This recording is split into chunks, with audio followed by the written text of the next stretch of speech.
ষষ্ঠ দফার শেষ পর্যায়ে, একদম ষষ্ঠ দফা শেষ হয়েছে, আমরা পৌঁছেছি একদম সপ্তম দফার দোরগোড়ায়। কিন্তু ভারতবর্ষের রাজ্য রাজনীতি কোন বিষয়টা নিয়ে উত্তাল জানেন?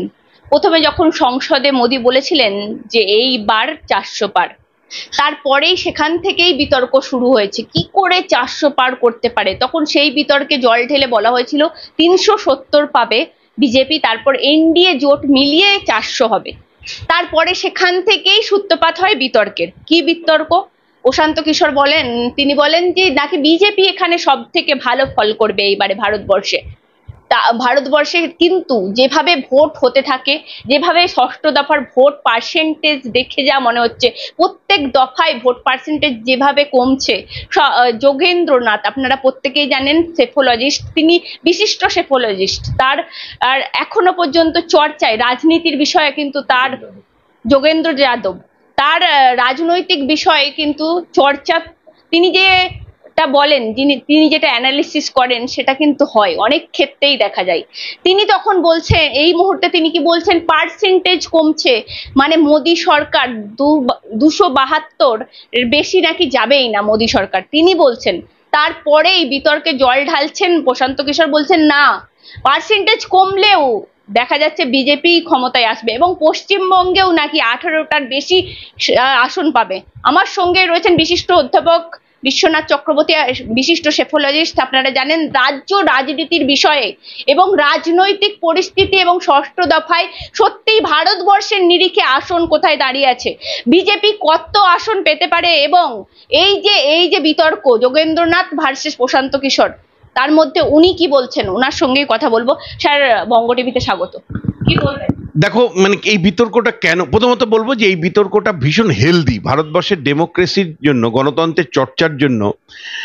প্রশান্ত কিশোরের সাথে যে লড়াইটা এই মুহূর্তে যোগেন্দ্র যাদবের চলছে, বা একাধিক মানে সেফোলজিস্টের মধ্যে যুক্ত হয়ে গেছে, এই বিতর্কটা কিন্তু ভারতবর্ষের গণতন্ত্রকে সুদৃঢ় করবে, দৃঢ় করবে, এবং এটা সংবাদ মাধ্যমের জন্য অত্যন্ত হেলদি ডিবেট বলে আমি মনে করি। ফলে এই ডিবেটটাকে আমি স্বাগত জানাই, যেখানে প্রশান্ত কিশোর বলছেন যে মোদী হেসে করে ক্ষমতায় আসবে, আর যোগেন্দ্র যাদব বলছেন যে না, মোদী 350-এর বেশি, 250-এর বেশি আসন না পাওয়ার সম্ভাবনা, 250-এর কম পাবে আসন। কিন্তু যে প্রশ্নটা ইম্পর্টেন্ট, যে মানে মোদী যখন 400-500 এনডিএর ক্ষেত্রে বলেছিলেন আসন পাওয়ার কথা, বা বিজেপির ক্ষেত্রে 370 টার্গেট বলেছিলেন, আমরা প্রত্যেকেই ধরে নিয়েছিলাম যে এটা বিরোধীদের উপর চাপ তৈরি করবার জন্য সংখ্যাটা বলেছিলেন। এবং প্রশান্ত কিশোর সমর্থন করলেও তিনি বলেছিলেন যে দেখুন, 370টা বিজেপি এককভাবে পাবে না, আবার 400 আসন এনডিএ সামগ্রিকভাবে পাবে না, কিন্তু বিজেপি ক্ষমতায় আসবে, 303-এর বেশি আসন পেয়ে আসবে। এনডিএ এমন হতে পারে যে গতবার যে 353টা আসন পেয়েছিল তার থেকে বেশি পেতে পারে। এবং প্রশান্ত কিশোর পরিষ্কার করে বলেছিলেন 400 আসন হবে না, কিন্তু 350-এর বেশি আসন এনডিএর হতে পারে। এবং মানে এই বিতর্কটা তিনি যখন তৈরি করলেন বা এই আলোচনাটা রাখলেন, তখন একটার পর একটা টেলিভিশন, ন্যাশনাল লেভেলে, সোশ্যাল মিডিয়াতে তিনি তারাই বক্তব্য গিয়েছে। এবং প্রশান্ত কিশোরের এই ভাবনা চিন্তা পরে প্রায় 50 দিন, নির্বাচনের প্রথম পর্বে আগে তিনি বক্তব্য রেখেছিলেন, তারপরে 50 দিন চুপ করেছিল অনেকেই। তাহলে হঠাৎ করে এখন আবার আসছে কেন? তার কারণ প্রশান্ত কিশোরের ওই বক্তব্যের পরে একের পর এক যে ওপিনিয়ন পোল হয়েছিল, সেই ওপিনিয়ন পোলগুলো কিন্তু প্রশান্ত কিশোরের বক্তব্যের মতনই প্রায় ফিগার দেখাচ্ছিল, কিন্তু সব চ্যানেল। ফলে মোদী ক্ষমতায় আসছে, এটা প্রায় প্রতিষ্ঠিত মানে একটা ভাষ্য হিসাবে আমরা দেখেছি একেবারে। কিন্তু যেই মানে এখন তো ইলেকশন কমিশনের যে নিয়ম নীতি, তাতে তো মানে তুমি লাস্ট ফেজ না হওয়া পর্যন্ত তুমি এক্সিট পোল দেখাতে পারবে না। অর্থাৎ যারা সেফোলজিস্ট তারা মাঠে যাচ্ছেন, জানতে পারছেন ফিগার, কিন্তু তারা সেটা টেলিভিশনে দেখাতে পারছেন না, খবরের কাগজে লিখতে পারছেন না।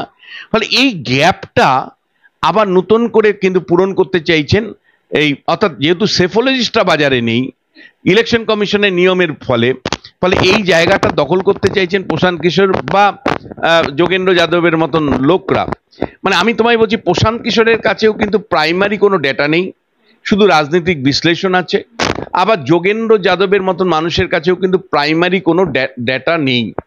এই এই কাজগুলো অর্থাৎ একেবারে মানুষের মাটিতে গিয়ে যারা কাজ করেন, যারা সার্ভের কাজ করেন, যারা এক্সিট পোল 1 তারিখ 6টার পর থেকে দেখাবে, এই মানুষগুলো যেহেতু টেলিভিশনে বলতে পারছেন না, ফলে এই সুযোগটাকে কাজে লাগাচ্ছে কিন্তু এই প্রশান্ত কিশোর বা যোগেন্দ্র যাদবরা, যাদের কাছে কোনো প্রাইমারি ডেটা নেই, শুধু রাজনৈতিক বিশ্লেষণের উপর ভিত্তি করে বিতর্কটা তৈরি করছেন, এটা বলা দরকার।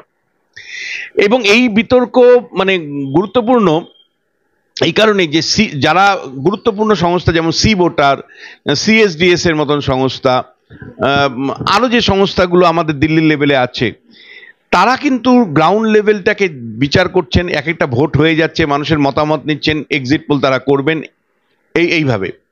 আমার ব্যক্তিগত অ্যাসেসমেন্ট যে সারা ভারতবর্ষের এমন কোনো প্রবণতা আমি পাচ্ছি না যে, মানে এটা ঠিক যে বিজেপি বহু জায়গায় লুজ করছে, আসন লুজ করছে, তার মধ্যে অবশ্যই বিহার আছে, অবশ্যই মানে উত্তরপ্রদেশ আছে, অবশ্যই মহারাষ্ট্রে আছে, কর্ণাটক আছে, যেখানে বিজেপি আসন কমার সম্ভাবনা দেখছে, এবং দিল্লি, পাঞ্জাব এবং হরিয়ানা যদি একটা জোন ধরি, সেখানেও বিজেপির আসন কমার সম্ভাবনা আছে। কিন্তু এর মানে এই নয় যে বিজেপি, মানে যোগেন যেটা দাবি করছে যে বিজেপি 250-এর নিচে আসন পাবে, আমি একেবারেই সেটা মনে করছি না, বা এনডিএ 250-এর নিচে আসন পাবে, আমি একেবারেই সেটা মনে করছি না।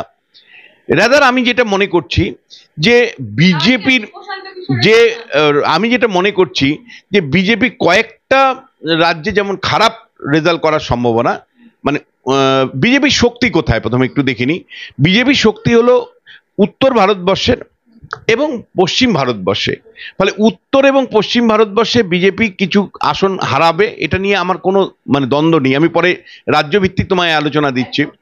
কিন্তু বিজেপি যেটা গেইন করবে সেটা হলো পূর্ব ভারত থেকে যদি দক্ষিণ ভারতবর্ষে তুমি একটা সরল রেখা টানো, তাহলে পূর্ব ভারতবর্ষে আসামে বিজেপি 2টো আসন গেইন করবে, বিজেপি তোমার গিয়ে উড়িষ্যাতে গেইন করবে, গতবার 8টা আসন পেয়েছিল, এবার 12টা আসন পাবে, অর্থাৎ 4টা আসন তার গেইন হবে।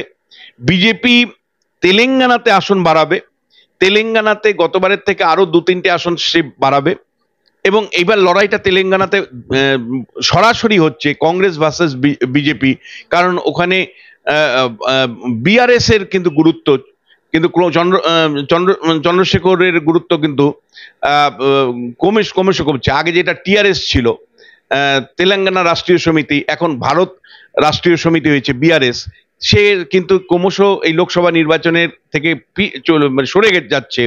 এই নির্বাচন সরাসরি তেলেঙ্গানাতে বিজেপি ভার্সেস কংগ্রেস দলের হবে এবং বিজেপির গেইন হবে সেখানে। এর পরের যে আছে সেটা হলো অন্ধ্রপ্রদেশে 25টা আসন আছে। অন্ধ্রপ্রদেশে বিজেপি যেটা বাজিমাত করেছে নির্বাচনে একেবারে প্রাক মুহূর্তে, টিডিপি তেলেগু দেশম পার্টির সাথে, চন্দ্রবাবু নাইডুর সাথে তারা অ্যালায়েন্সে গিয়েছে। শুধু চন্দ্রবাবুর সাথে অ্যালায়েন্সে গিয়েছে তা নয়, তার সাথে সাথে তাদের যে জোটসঙ্গী, সেই জোটসঙ্গীর সাথেও কিন্তু, অর্থাৎ জনসেনা পার্টির সাথে জোট আছে। ওখানে মোট 25টা আসন আছে যদি দেখি, তাহলে বিজেপি 6খানা আসনে প্রতিদ্বন্দ্বিতা করছে, টিডিপি 17টা আসনে প্রতিদ্বন্দ্বিতা করছে, আর জনসেনা পার্টি প্রতিদ্বন্দ্বিতা করছে 2টি আসনে। এটা মনে করা হচ্ছে যে বিজেপি 4 থেকে 5টা আসন যেমন মানে জয়ী হবে, ঠিক তেমনিভাবে টিডিপি মিনিমাম 10 থেকে 11টা আসন এবার পাওয়ার সম্ভাবনা আছে।